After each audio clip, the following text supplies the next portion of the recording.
When you think about the ending of Series 1 of Doctor Who, you tend to think of the Empty Child two-parter followed by the finale, but if you zoom in and look a little bit closer, there's something else there. Go on, look. Do you see it? Yes, I'm talking about episode 11, Boomtown, which is an episode no one ever really talks about. Boomtown sees the Doctor, Rose and Captain Jack land in modern day Cardiff, where they team up with Mickey to stop the evil plan of a recent villain. I've noticed people ask me to cover this episode on Defending the Despised, but I don't really think it qualifies for that status, as it doesn't really seem to be passionately hated at all. It's actually got quite a bit of a cult following. It's not beloved by the masses, nor is it despised, but there's a strong core of people who think it's really good. So let's look back at the return of the infamous farting aliens in Series 1's penultimate story, Boomtown. Ricky, let me tell you something about the human race. You put a mysterious blue box slap bang in the middle of town, what do?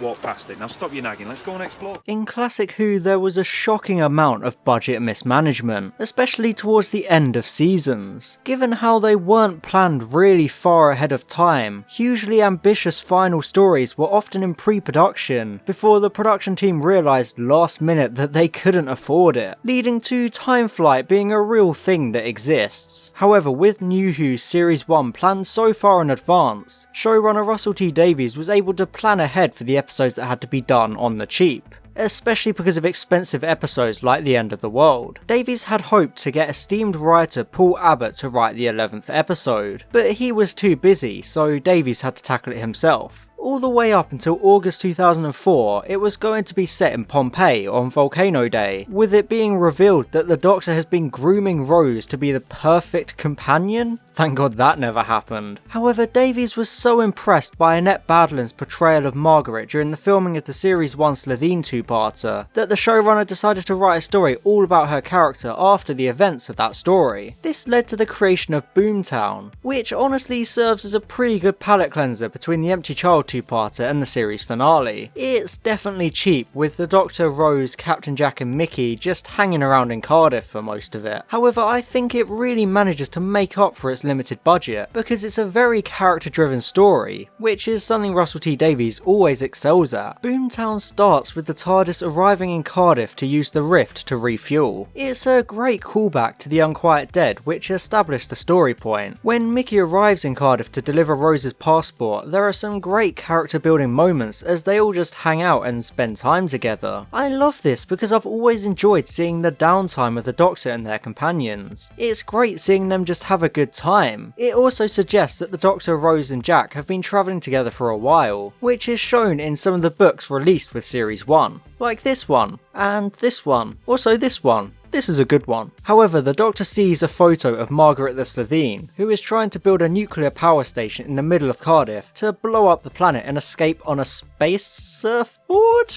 Hey, it's Doctor Who, crazier things exist. I love when the protagonists confront Margaret. It's a really funny sequence, from Margaret climbing out the window. She's climbing out the window, isn't she? Yes, she is. To her trying to teleport away and the Doctor teleporting her back. It's just so fun. However, once she is captured and taken back to the TARDIS, the episode becomes extremely character driven, with an emphasis on Rose and Mickey. Boomtown is great for the character of Mickey. In his first appearance in Rose, he was a bumbling, pathetic loser. Even Noel Clarke has admitted that he got the character wrong in that episode, misunderstanding the audience the show was targeted for. However, the Slitheen two-parter did a lot to build his character back up, and Boomtown continues this character development. From the very start of the episode, he's the so-called straight man. He even calls out the main trio for their cheesy behaviour. Off we go! Into time and space! Oh my god, have you seen yourselves? You all think you're so clever, don't you? It's nice that Mickey actually gets to show his backbone throughout this episode. There are some great moments between him and Rose, especially the scene where he reveals that he has a new girlfriend, because Rose has effectively abandoned him. He's not important to her anymore because she has the Doctor and all of these adventures. Mickey knows that he'll always be in the Doctor's shadow and that their ship has sailed, but it's also nice that they acknowledge the realism that he isn't over her and that he'll wait for Rose even if it takes the rest of his life. Am I just supposed to sit here for the rest of my life waiting for you? Because I will. It's great characterization, grounding Mickey in reality, and I like how he even acknowledges it when Rose runs off to go to the doctor when things start going wrong. It adds layers to Mickey because she's the woman he loves and he can't just switch that off, even if he knows he doesn't mean anything to her anymore. It's such a realistic moment and it feels organic, like it's a real confrontation you can relate to. You just don't really get things like this in the show anymore. But I just need something, yeah, some sort of promise that when you do come back, you're coming back for me. Boomtown serves as a sequel of sorts to the Slitheen two-parter from earlier in Series 1. It sees the return of Margaret, one of the main antagonists from that story. Somehow she has become Mayor of Cardiff, which makes perfect sense. Great job voting for her, Diff. However, this episode makes her more of a sympathetic character rather than just a cackling villain. Everything about the Slitheen is better and more toned down this time, which makes it all better, especially because Annette Badland does a fantastic job as Margaret. There's a great scene where she is getting ready to kill a journalist to silence her, but she changes her mind when the journalist mentions her pregnancy. Even though Margaret is a horrible monster, it humanizes her in a way, posing the question of whether she deserves her punishment and whether she can be redeemed. The scene in the restaurant between the Doctor and Margaret is great. There's a reason it's the most well-known part of the episode. After being captured and destined for the death penalty, Margaret makes one last request: dinner with the Doctor. There are two clear parts to this scene. For the first half, it's a hilarious sequence of the Doctor easily sidestepping her attempts to kill him, which is great comedy and always enjoyable. However, the second half is a very serious exploration of heavy issues. Margaret is terrified of being sentenced to death for her crimes, so she tries to convince the Doctor to let her go. Despite her not really being sincere, it's clear that the Doctor wants to believe her, but he can't because he knows what she's capable of. That's how you slaughter millions. Because once in a while, on a whim, if the wind's in the right direction, you happen to be kind. However, even though the episode talks a lot about Margaret's execution, it's not really used to its full potential. Nobody really challenges the Doctor on him being prepared to take her to her death. For an episode about the death penalty, it doesn't really make it into much of a debate. It's interesting to think about whether the Doctor would actually take her back to be executed, because that would go against his character. But if he lets her go, she'd just go back to trying to kill people. The dilemma should have been focused on a lot more, because instead the episode just kind of ends on a bit of a cop-out. It turns out that Margaret has sabotaged the space surfboard, opening the rift to try and destroy the planet. She uses Rose as a hostage, but then the TARDIS console opens up and turns her into an egg. Yeah, that's how it ends. That's a thing that happens. So instead of having to face the decision of taking this monster back to her home planet to be trialed by her people, the Doctor just has to take back a giant green egg to give to a new family. It all just feels a bit rushed and disappointing. It doesn't give an answer to the great moral dilemma, because it cheats its way out of it, which is a huge shame.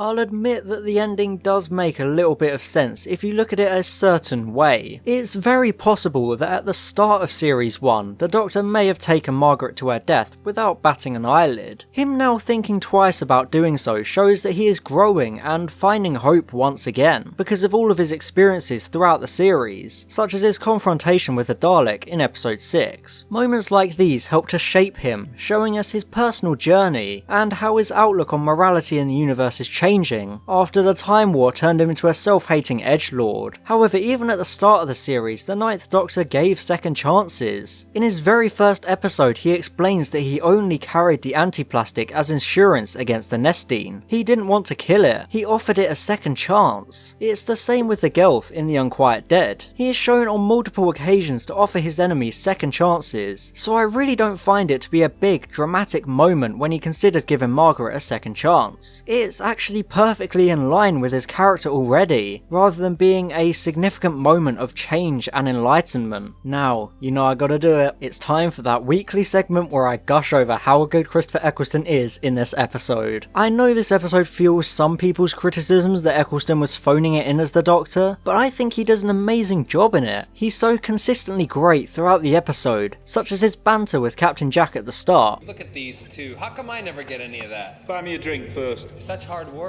But worth it. Later on, you really feel his anger and contempt towards Margaret during the restaurant scene, but Eccleston also gives the scene an undercurrent of wanting to understand and give her another chance, because the Doctor is being faced with the consequences of his own actions. You really get a sense of his inner conflict, and it's great because it fits perfectly in with the gritty, edgy Doctor Eccleston played. You're pleading for mercy out of a dead woman's lips.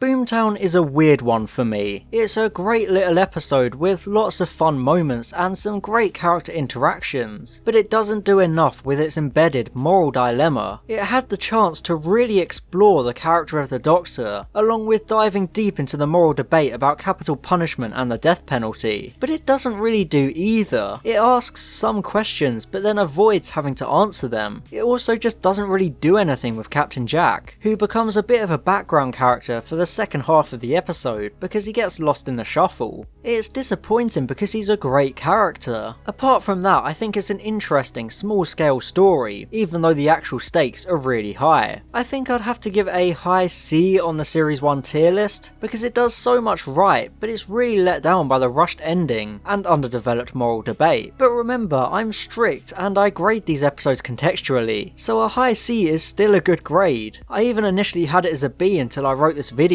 It's good, but I just don't think it's quite as good as the B tier episodes of Series 1. But when you consider how late it was all put together, and how it was a cheap, cost-effective episode, it's really impressive that it manages to still be such a solid and entertaining 45 minutes that fly by. To be honest, I think it really suffers from being sandwiched between two of the best stories of Series 1, being stuck after the Empty Child two-parter and before the beloved finale, which are the two most memorable stories of the series, overshadowing little old Boomtown over here in the middle. Speaking of the finale, prepare your space surfboards because we're in the endgame now.